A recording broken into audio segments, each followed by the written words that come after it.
it's a good idea to take a look at the examiner's report. It gives you an idea of what the rest of the world did.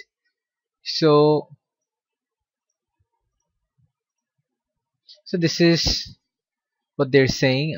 Although the intention is that the two papers are of similar standard, it was clear that candidates found paper 1 to be significantly more difficult than paper 2. That means this was pretty difficult.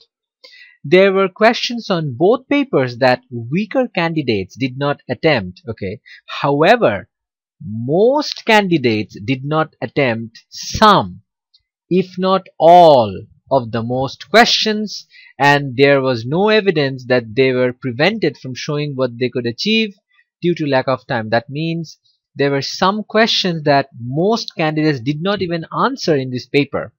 That means they found this paper difficult. Okay, there is some warning here. They're saying that this is the usual problem, failure to round answers. Remember, when you write down the answer in decimal places, significant figures, you have to make sure you give enough accuracy. You just don't use the 3 significant figure in the next sum. There will be rounding off error there. And there was another problem between the two units being 2 units of angle measurement, degree and radian. People seem to have confusion about how to measure angles in degrees and radians, and sometimes they forget to set their calculators to the correct mode. So this is a common mistake. You set the calculator to the radian mode once, then you have to do degree and you forget. This you have to be very careful. Now sketching has to be done on the graph paper or on the graph. So that's it. So I would like to see, first of all, what happened in the area sum, because the area question number 8, it seemed the calculation was very lengthy. So what did the rest of the world do? This was found to be the most difficult question of the 2 papers. Okay, some candidates had no idea how to start and so passed on to the next question immediately. Many candidates who knew how to integrate in part A omitted the constant of integration. So what about the area? What happened to the area? So area was question number D. Few candidates added these lines to their diagram in order to facilitate finding the area in part D. So the line curve method was most efficient for obtaining this area.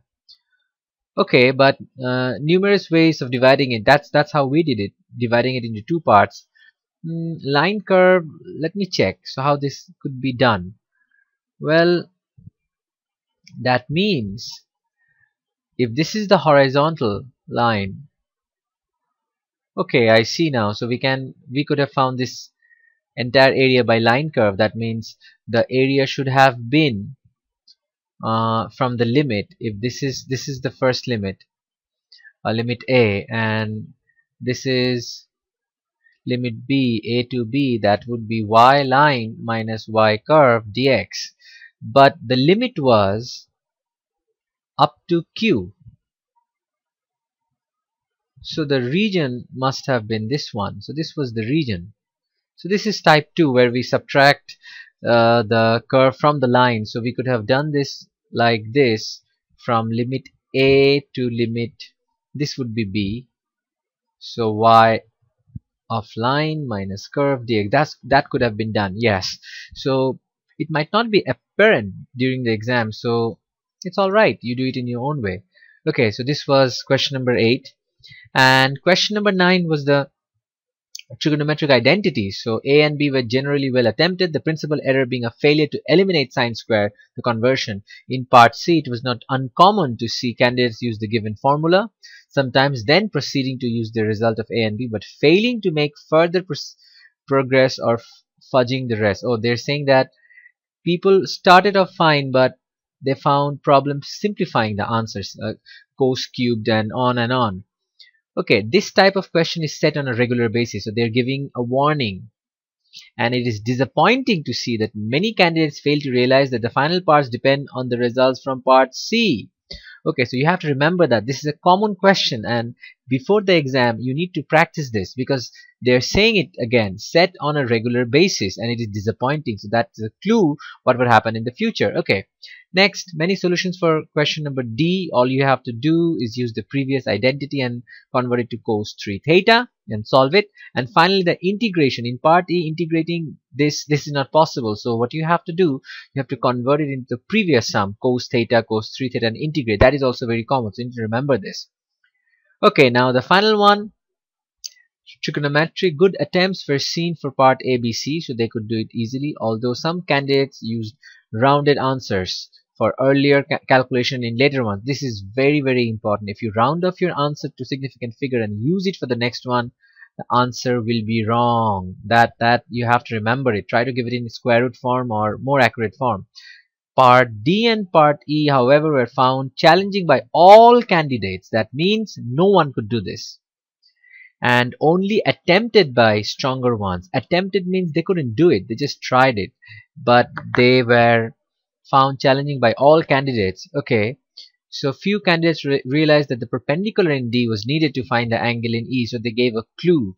So when this happens, what usually happens is the grade boundary changes. So even if the exam that you give, if you agree with this examiner's report that you face the same problem, you found it very difficult, then if you see the grade boundary, so the grade boundary is paper 2 is much lower. It's not 80%. They're giving A at 72%. Remember, in pure math, it's equal weight. So you have to get 160 to get an A out of 200, because 50%, 50%. But they're not giving the A out of 80 this time. They're giving it below 80. And for paper 1, if you get 72, they will convert it to 80. So the grade has also lowered. So this is what usually happens.